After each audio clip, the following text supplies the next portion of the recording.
Irish.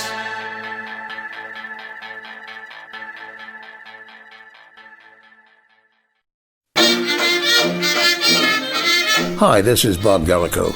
Having spent many years in broadcasting and having spent my formative years here during the golden age of American radio, I was exceptionally pleased to come across a website called Old Time Radio.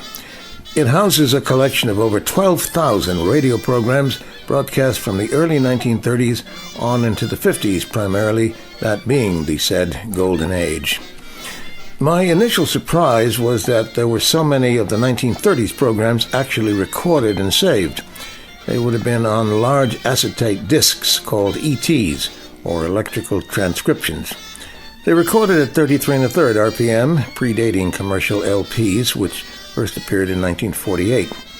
Playing time was about 15 minutes per side. The acetates were followed in the late 1940s by the wire recorder, and then in the 50s by the reel-to-reel tape recorder. A tape had advantages over the earlier methods, of course. It had better sound fidelity, and it could be spliced for editing purposes. Or you could edit wire recordings too, except that instead of splicing, you had to tie the ends together in a square knot and snip the surplus wire. Not an easy job. I know.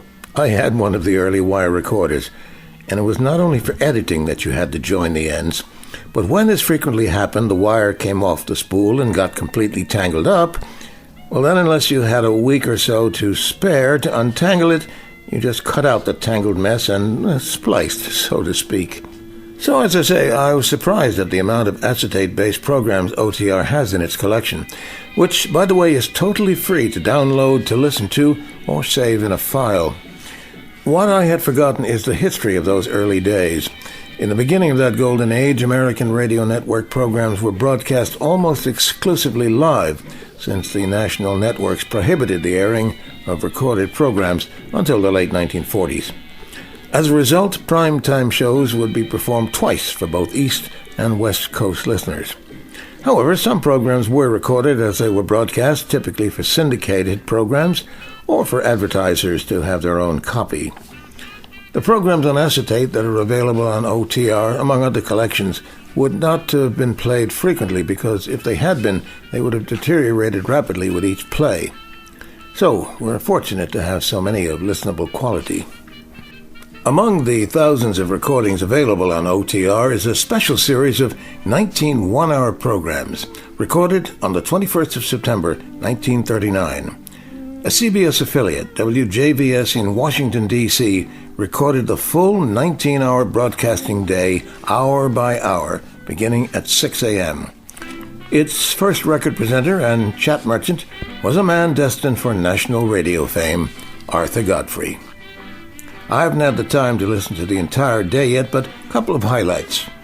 In the 2 to 3 p.m. hour, a live address to both houses of Congress by President Franklin Delano Roosevelt, normally only heard during his fireside chats, the occasional 30-minute radio speeches he gave between 1929 and 1944. This one concerned American neutrality in those tense European days of 1939. Incidentally, no one stood up and called him a liar during the speech. The other highlight came in the 8 to 9 p.m. segment, Major Beau's Amateur Hour, the first and most famous radio talent show.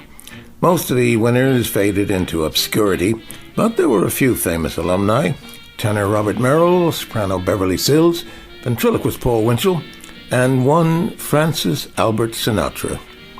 Sinatra himself described how his vocal group, the Hoboken Five, were so popular in the mid-1930s that they were brought back week after week, under a different name every time. So if you're of an age that remembers that time in Radioland, or are curious about what Grandma and Granddad used to do in the evenings before reality TV, check out Old Time Radio. You'll find it at www.otr.net. Happy listening.